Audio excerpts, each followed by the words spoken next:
How's that? And, she didn't know who I was, and her bringing me on to do that, I was kind of, honored to be there. I was young and inexperienced, and there wasn't a ton of money in the sport back then, so I was happy to be doing stuff. And then once I figure everything out, then things kind of change. But I mean, starting off, you're just happy to be there. And just to close out, like, with Monte, Jason Godsey was definitely a guy that you could say, look, a heavyweight, that time, a high skill level guy, a guy who was definitely a cerebral fighter and stuff like that. You got something you can work with. I was at that fight in Brazil. And the thing about Brazil at that time with the headbutts and no gloves and stuff like that, kind of the wrong place for a guy with Godsey's mentality. A manager should know that. Not a lot of Monte guys went to Brazil, but Brazil was a proving ground that way.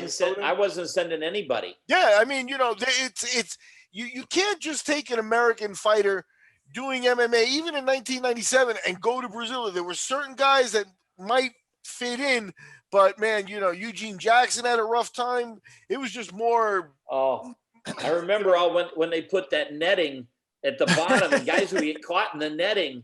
And they're just getting crushed in there, and there's blood. Never seen so much blood. And I'm like, I'm not sending my guys to something like that.